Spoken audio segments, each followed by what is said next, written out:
Valyrian Steel has kind of been left as a mystery in this story. Not a single living person is able to forge this powerful type of metal. The Valyrians were the only ones capable of making them, but their homeland and everyone on it was wiped out during the doom of Valyria 400 years ago. All their books and knowledge were also destroyed when all the volcanoes erupted.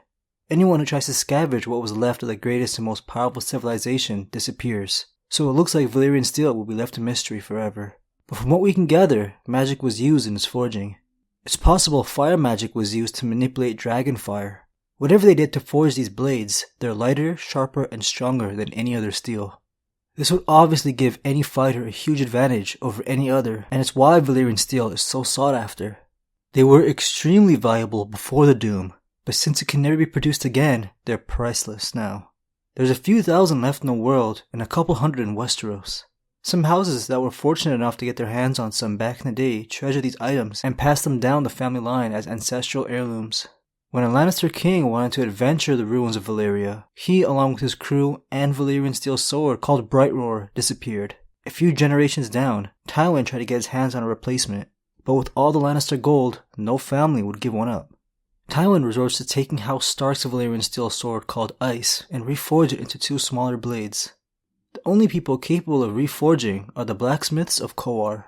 Coar is one of the free cities in Essos that was founded by Valyria, and it has a nickname of the City of Sorcerers. They are the best blacksmiths in the world, but still are unable to forge their own Valyrian steel.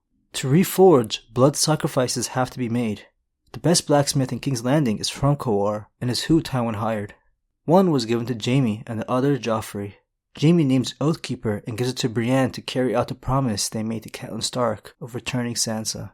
Joffrey names a smaller sword Widow's Wail, but dies right after receiving it. It was only used to slash the book Tyrion gave Joffrey on his wedding. Oh, careful, Your Grace. Nothing cuts like Valyrian steel. So they say.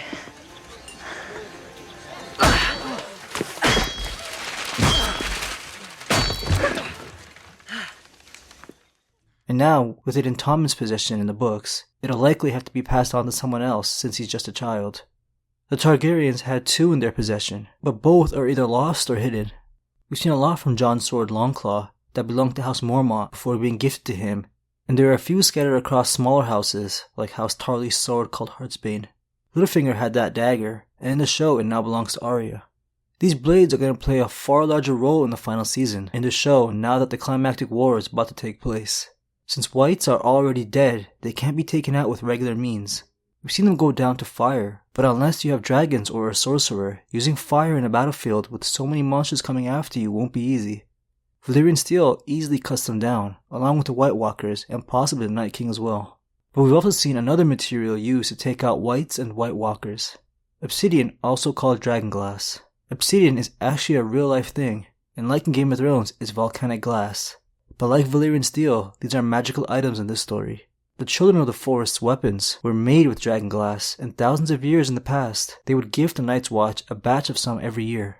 I don't really want to get into that scene in Game of Thrones where the children created the Night King with a dagger of this material. I believe this whole idea was poorly explored, and I'll just wait till the books delve into this part of the lore. It's called Dragonglass, but doesn't really have any connection to dragons. Well, that I know of. Dragons originate and did make their homes within volcanoes like the glass, but that's it. The small folk in the story also believe that dragons create this stuff. The Valyrians called it frozen fire. Ashai, way out east in Essos, is known for trading dragonglass, but even Westeros has an abundant amount. The Targaryens chose their home in Westeros to be the island Dragonstone. It just happened to have a volcano on it. I'm pretty sure this is the only one on the continent actually. In the books, Stannis orders a volcano to be mined to create one of the only weapons against their biggest threat. With so few Valyrian steel weapons available to armed fighters, Dragonglass is going to have to be distributed to the majority of the fighters. But there's a huge flaw in this battle plan. What differentiates these two types of weapons is their durability. Dragonglass is extremely sharp, but fragile. After Sam used one of the daggers against a White Walker, it became so cold to the touch that it can't even be picked up. And when Sam comes across a White in the books, he tries to use another dagger, but it breaks when he hits the White's armor. So without Daenerys' dragons, they're really screwed. The only other material comparable to Valyrian steel is a sword called Dawn. It's a pale white sword belonging to House Dane, unlike the dark color of Valyrian steel. It was forged from the heart of a meteorite, so I don't know how well it'll do against the White Freaks. Valyrian Steel can also be made into a bunch of random objects, but Dragonglass can be made into a magical item called glass candles. They're usually unable to burn, but when magic is powerful enough in the world, they begin to burn again. This is what's happening in the current book story. Many believe the return of dragons have strengthened magic everywhere, but now that the glass candles are burning, sorcerers can use them to see and communicate across the world. It can also bring people visions, so this really ups the cool factor of Dragonglass to help them compete with Valyrian Steel's awesomeness. I just really want to see the Hound get his hands on a Valyrian Steel sword before the finale.